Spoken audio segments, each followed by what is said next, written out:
Hello, तर आज मी बनवणार आहे हळीवची खीर, जी की अतिशय हेल्दी आणि प्रोटीनयुक्त अशी खीर आहे बरं का. तर आदल्या रात्रीच ना मी तर 2 चमचे हळी भिजत घातली होती. आता मी खीर बनवणार होती सकाळी-सकाळी. ही खीर खाल्ल्यानंतर अगदी पोट असं गच्च होऊन जातं. खूप छान आणि पोट असं भरल्यासारखं वाटतं. लवकर भूकसुद्धा लागत नाही. तर इथं मी पाण्यामध्ये खीर बनवणार आहे बरं का. तुम्ही दुधामध्ये सुद्धा बनवू शकता. इथे मी तूप घातलेलं आहे कढईमध्ये. त्यानंतर ड्रायफ्रूटचे काप केलेला आहे, बदाम आणि मनुके होते माझ्याकडे, ते सुद्धा यामध्ये घातलेले आहे. तुम्ही ड्रायफ्रूटची पावडरसुद्धा यामध्ये वापरू शकता. खूप छान असं लागतं.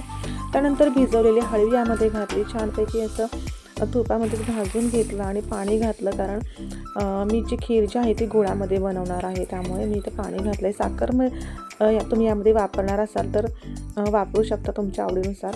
त्यानंतर गूळ घातला आणि वेलची पावडर होती ती सुद्धा घालून घेतली, उकळी काढून घेतली आणि त्यानंतर दूध घातलं बरं का. आणि दूध घातल्यानंतर गॅस मात्र बंद करून घेतला, कारण दूध जे आहे ते फुटू शकतं. तर इथं त्यानंतर खीर जी आहे आपली तयार आहे. छानपैकी गरमागरम अशी खीर इथं सर्व केलेली आहे. तुम्ही सुद्धा नक्की ट्राय करा आणि व्हिडिओ आवडल्यास व्हिडिओ लाईक शेअर नक्की करा. Bye bye.